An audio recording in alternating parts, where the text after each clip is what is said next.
Hi, everyone, and welcome to today's webinar. Don't wait for your next fundraise. Strengthen investor loyalty today.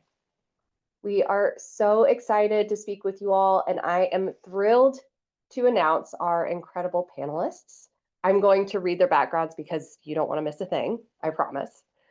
Amy Fisher is a commercial sales executive here at Grace Hill. She specializes in Kingsley surveys and has a track record of driving revenue growth through strategic sales and marketing. Amy's expertise spans commercial real estate, finance, and investments.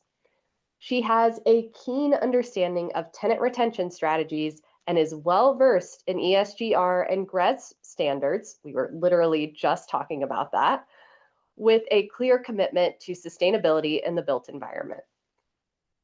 Amy's leadership skills and deep industry knowledge have enabled her to sustain long-term client relationships and deliver exceptional results. Thank you so much for joining, Amy. You are amazing, as I said, in all of those things. I'm thrilled to have you on. And I am also thrilled to have Becky Berrialt on, who is our Director of Customer Business Services here at Grace Hill. Becky brings over 2 decades of operations management expertise. She excels in driving project success and building strong client relationships. She leads our interview team, motivating them to achieve project goals through data analysis and strategic decision-making. Becky collaborates closely with the sales, customer success, and survey teams, ensuring seamless project execution. Before her current role, Becky led her customer success team to significant growth. She is dedicated to her customers' successes and has a proven ability to resolve issues. All of these attributes make her a valuable leader here at Grace Hill. And again, I have to echo everything that I just read for you guys. Becky and Amy are amazing leaders here. You are in for a treat as far as investors. We're blushing. Yes, well, it's well-deserved blushing. For those of you I haven't met yet, my name is Jen Tyndall. I'm the VP of Strategic Insights here. Grace Hill is a PE-backed software and solutions provider serving the multifamily and commercial industries. We have over 9 products now in our performance management platform. You may know Grace Hill for our employee training on the multifamily side, or for Kingsley surveys, which we're going to talk about today with our investor surveys, or you may know us more recently for our acquisitions of Relink and Hello Data. My responsibilities here at Grace Hill include partnerships, strategy, and thought leadership, like moderating this webinar today. So with that, now that you know who we all are, I wanted to give you your top 3 takeaways from today before we even get started. And the first is of no surprise to any of you, I'm sure. Number 1 is that fundraising is tougher than ever. LPs are cautious and more selective than they have been in years, which leads us to number 2. You can't afford blind spots anymore. Knowing investor sentiment is essential.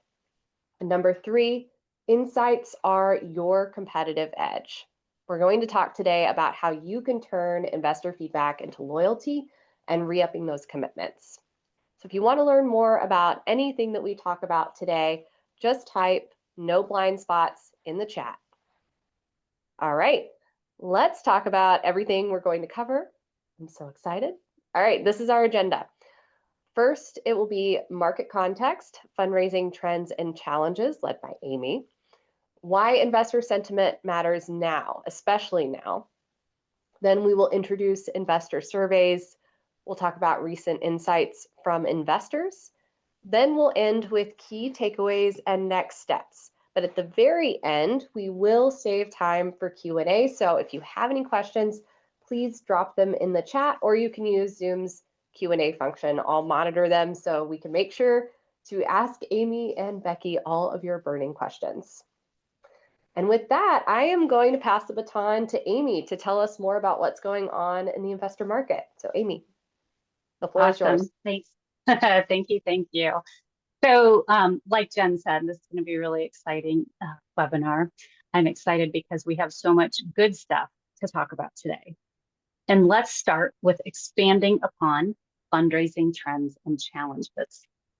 So being in the industry that we're in, All of us watch the news. I'm pretty sure of that.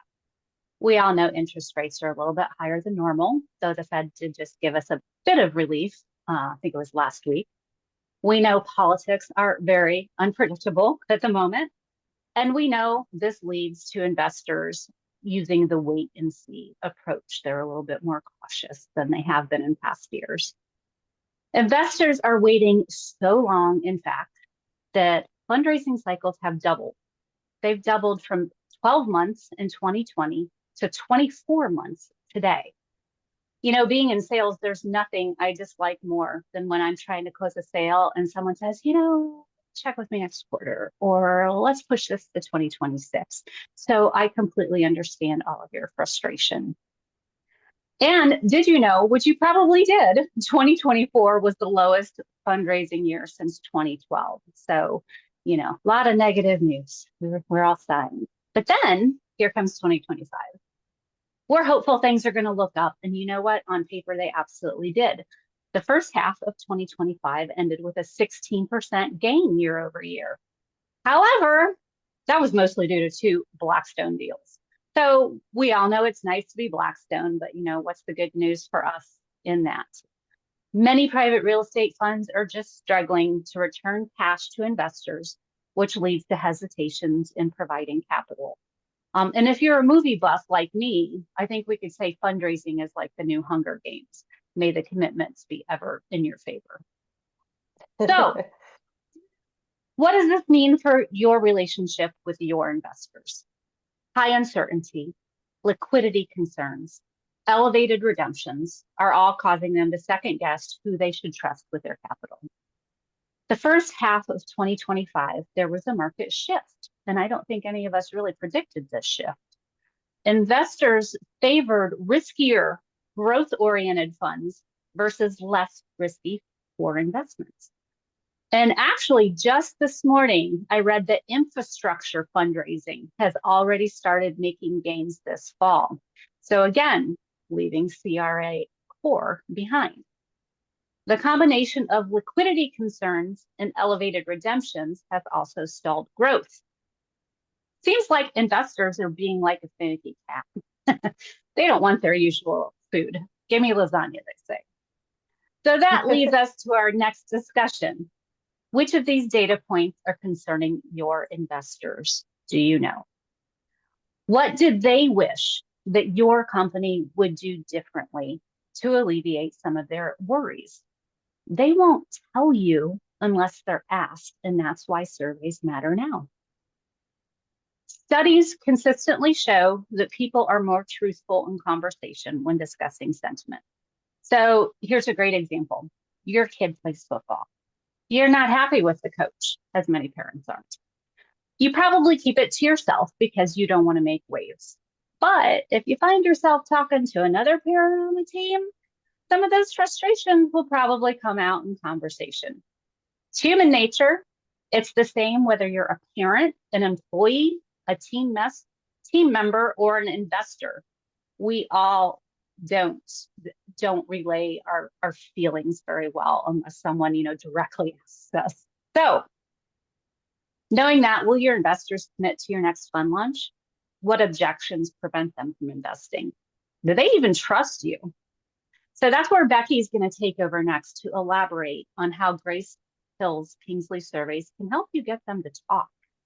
So Becky, can you tell us a little bit about that?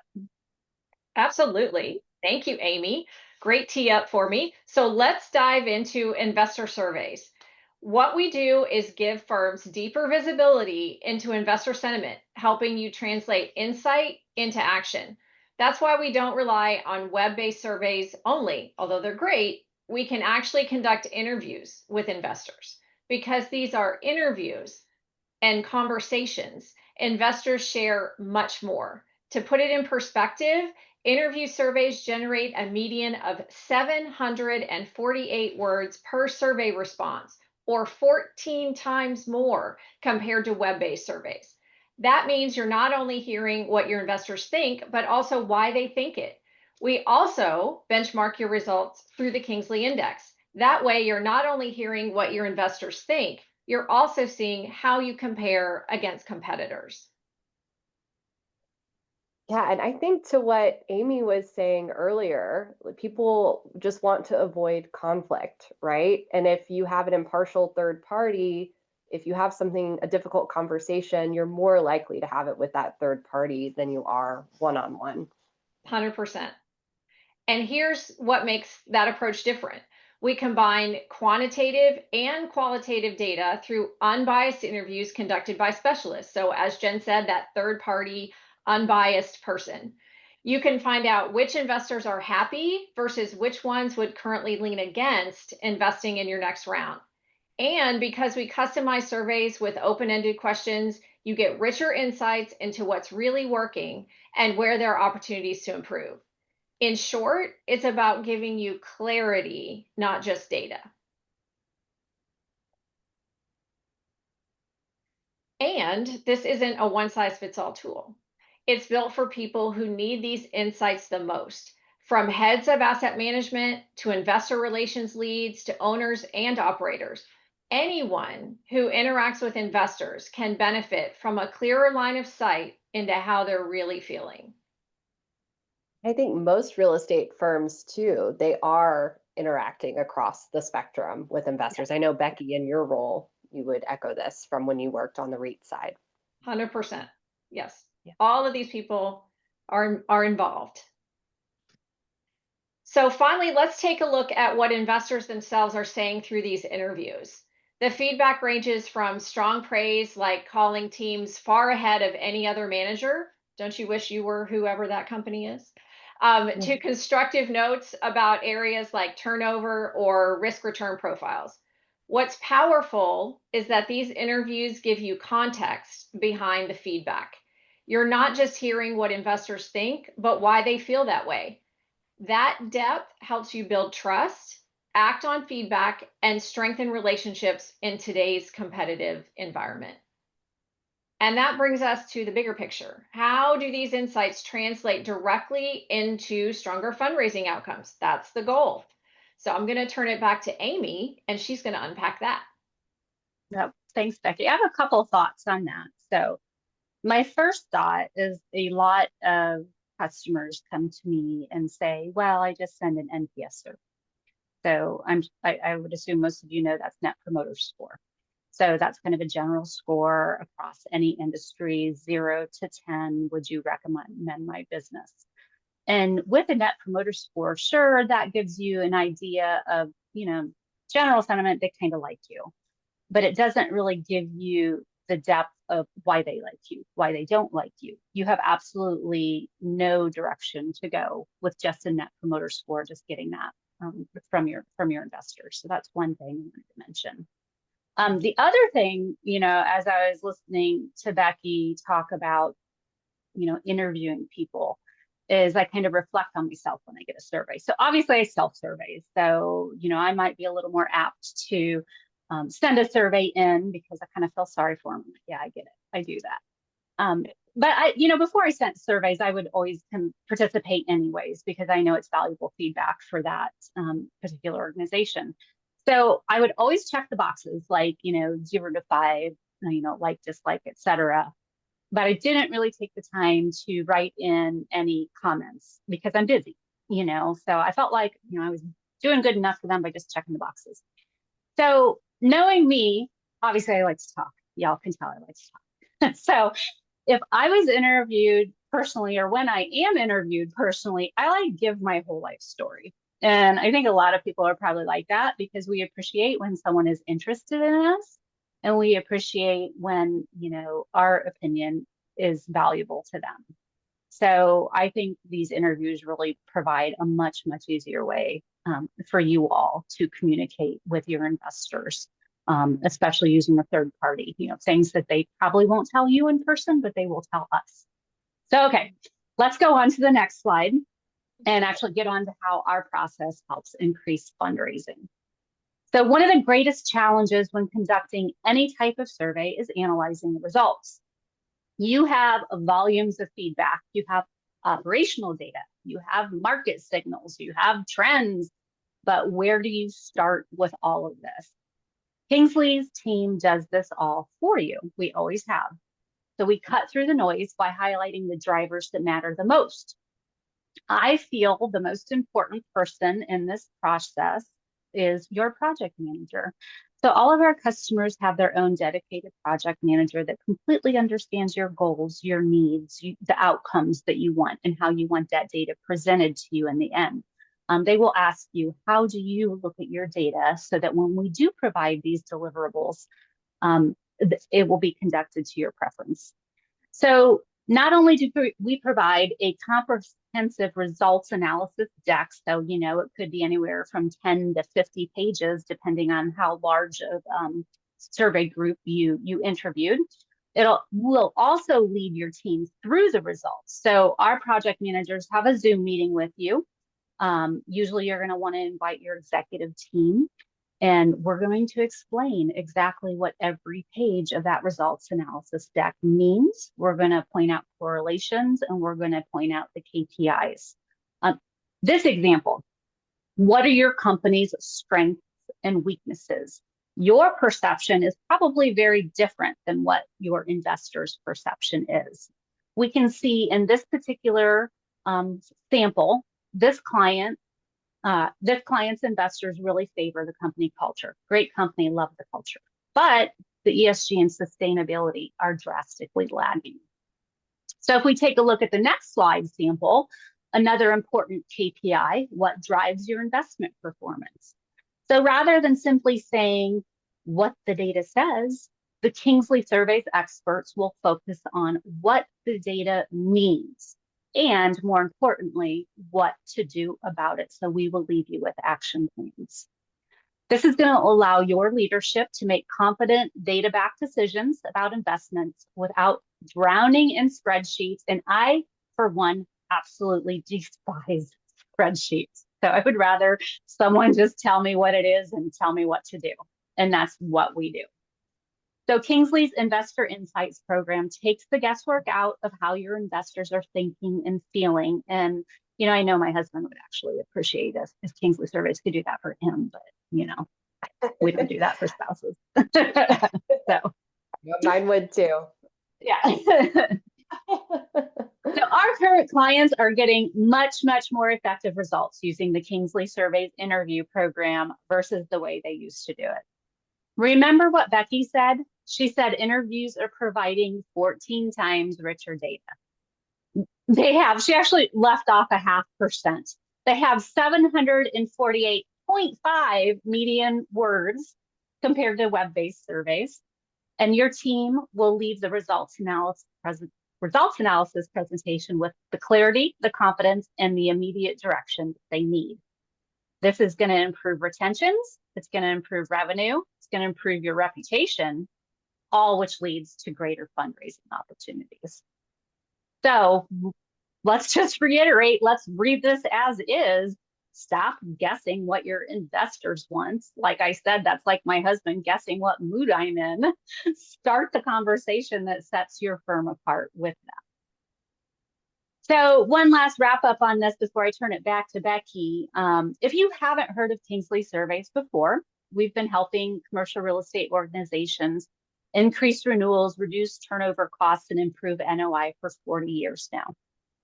80% of the largest global investment managers use our product in one way or the other. We also offer surveys that can help with certification programs, such as GRES, Fitwell, BOMA Best, LEAD. Knowing that we do have these other surveys, I'm going to let Becky talk about that. Becky, can you tell us about some of the other options they have with Kingsley? Absolutely. So before we wrap up, it's important to remember that our approach doesn't stop with investors. Grace Hill's survey tool, again, as Amy said, we've been around for 40 years, is designed to give you a 360-degree view, whether it's tenant surveys, resident surveys, client surveys, and as we've been talking about investor surveys or employee engagement surveys. The real value is making sure there are no blind spots, again, across any of your stakeholder experiences. When you understand how each group is thinking and feeling, you can take action with confidence and strengthen relationships across the board. Amazing. Thank you for that, Becky, and thank you, Amy. All right, I am just going to hop in the chat and look for some questions. All right, we have first one DM to me. How long should I set aside for an investor survey program? So basically, how long does this take? Amy, you want to answer that? Yeah, yep. I always say don't rush it. So a lot of folks don't quite understand why you should maybe set apart 4 months for this. Now, it's not going to be 4 months of continuous work for your company. So how the process works is, first, obviously, you're going to work with me and we're going to get you the ideal program. Then you're going to work with your implementation manager and project manager. You're going to take a look at our standard questions first. So we have standard questions for the purpose of indexing. You don't have to use them all, but we recommend that you use them because that's how you're going to be able to know how you're comparing to your competition. So once you say, okay, I want to use those standard surveys or change a few things there, then you're going to work to customize surveys. So here's an example. I had a third-party property management company that wanted to grow their market. So their question was, if you are happy with our services now, would you consider using us as a third-party property manager in your other markets? So that would be like an example of some things that would be custom to your organization. And why this was custom is because it was a certain market that they dealt in, like let's say Ohio, for example. So you do that. And then our team takes it over and builds your survey. And then you have some options. So we're going to do these interviews.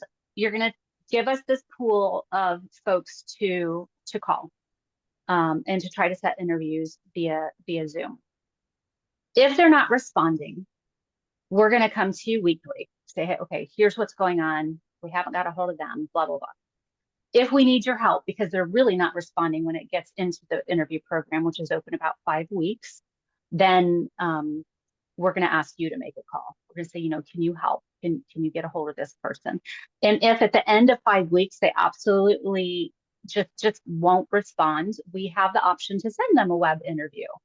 So that's something that is all decided and set up. Do you want to do that web interview? Do you not want to do it? How often do you want us to communicate with you? Very customized program. So that first setup is probably about 2 months. Then you've got about 5 weeks in the field. And then it might take our team 2 to 4 weeks to compile the results, depending on what, how big of a portfolio you were having surveyed. So to make sense of this all, since I've kind of been wandering, 4 months is what I would set aside for you. Got it. Thank you, Amy. Well, I think this next question, Amy, you may have already answered, but let me just ask it and we can clarify for this person. So can I do a combination of interview insights, sounds like the interviews, and the online surveys?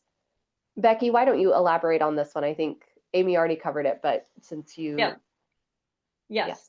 So the answer to that is yes. You can do a combination of interviews with a particular pool of customers and send a web survey with the same questions to a different pool. So that might be determined on their investment value with you, where you want to give more priority of getting interview insights and more feedback from those that invest with you more. And maybe, just a web survey is fine for those that invest with you less. So we can definitely do a combination.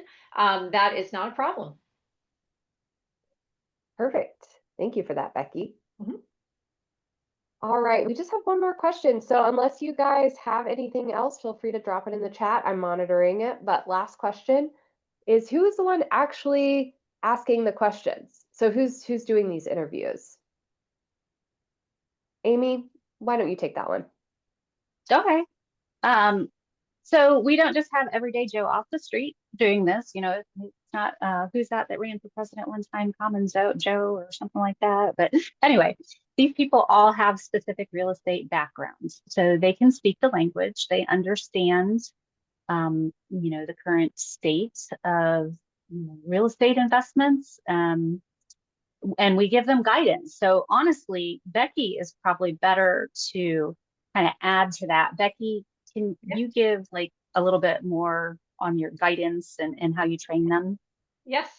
So Amy is correct. These are all professionals with some degree of real estate background and knowledge.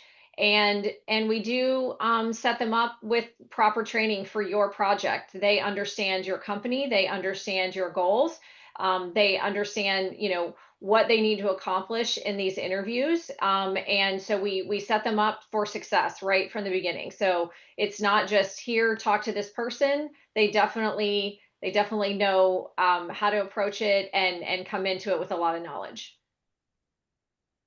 Amazing. Thank you both so much. All right, I don't think we have any other questions, so we're just going to close with those same 3 takeaways to make sure that you guys all have this as you're headed out today. First, fundraising is tougher than ever. Again, we all know this, but that means number 2, you cannot afford blind spots. No blind spots. Remember the hashtag that we have in here.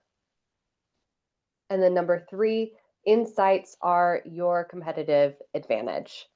So those are the top 3 takeaways that we'll leave you with today. Thank you all so much for joining our webinar. We had a fantastic time hosting you. Have a great rest of your week.